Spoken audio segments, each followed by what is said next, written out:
जय शनिदेव। स्वागत है दोस्तों आप सभी का आपके अपने चैनल जी जायसवाल यूट्यूब स्टोरी में। दोस्तों आज हम सुनेंगे एक पौराणिक कथा, जब टूटा शनिदेव का अहंकार। त्रेता युग में एक बार बारिश के अभाव से अकाल पड़ा, तब कौशिक मुनि परिवार के लालन पालन के लिए अपना गृहस्थ आश्रम छोड़कर अन्यत्र जाने के लिए अपनी पत्नी और पुत्रों के साथ चल दिए। फिर भी परिवार का भरण पोषण कठिन होने पर दुखी होकर उन्होंने अपने एक पुत्र को बीच राह में ही छोड़ दिया। वह बालक भूख प्यास से रोने लगा। तभी उसने कुछ ही दूरी पर एक पीपल का वृक्ष और जल का कुंड देखा। उसने भूख शांत करने के लिए पीपल के पत्तों को खाया और कुंड का जल पीकर अपनी प्यास बुझाई। वह बालक प्रतिदिन इसी तरह पत्ते और पानी पीकर और तपस्या कर समय गुजारने लगा।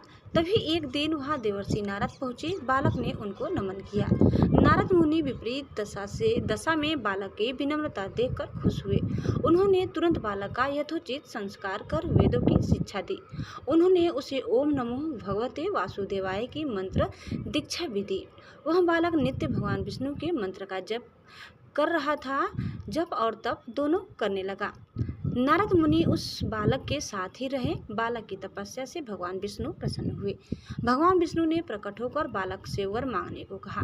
बालक ने भगवत भक्ति का वर मांगा। तब भगवान विष्णु ने बालक को योग और ज्ञान की शिक्षा दी, जिससे वह परम ज्ञानी महर्षि बन गया। एक दिन बालक के मन में जिज्ञासा पैदा हुई। उसने नारद मुनि से पूछा कि इतनी छोटी उम्र में ही क्यों मेरे माता पिता से अलगाव हो गया, क्यों मुझे इतनी बड़ी पीड़ा भोगना पड़ा। आपने मुझे संस्कारित कर ब्राह्मण बनाया है, अतः मेरी पीड़ा का कारण भी बताएं। नारद मुनि ने बालक से कहा, तुमने पीपल के पत्तों को खाकर घोर तप किया है, इसीलिए आज से तुम्हारा नाम पिष्पलाद रखता हूँ। जहाँ तक तुम्हारे कष्टों की बात है तो उसका कारण शनि ग्रह है, जिसके अहंकार वश धीमी चाल के कारण तुम्हारे साथ ही पूरा जगत भी अकाल की पीड़ा भोग रहा है। यह सुनकर बालक बहुत क्रोधित हो गया। उसने आवेशित होकर जैसे ही आकाश में विचरण कर रहे शनि को देखा, तब शनि ग्रह बालक पिष्पलाद को तेजोबल से जमीन पर एक पर्वत पर आ गिरा, जिससे वह अपंग हो गया। शनि की ऐसी दुर्दशा देखकर नारद मुनि खुश हो गए। उन्होंने सभी देवी देवताओं को यह दृश्य देखने के लिए बुलाया।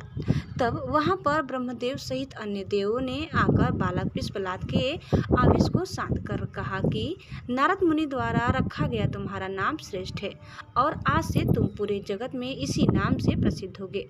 जो भी व्यक्ति शनिवार के दिन पिप्पलाद नाम का ध्यान कर पूरी श्रद्धा और भावना से पूजा करेगा, उसको शनि ग्रह के कष्टों से छुटकारा मिलेगा और उसको संतान सुख भी प्राप्त होगे।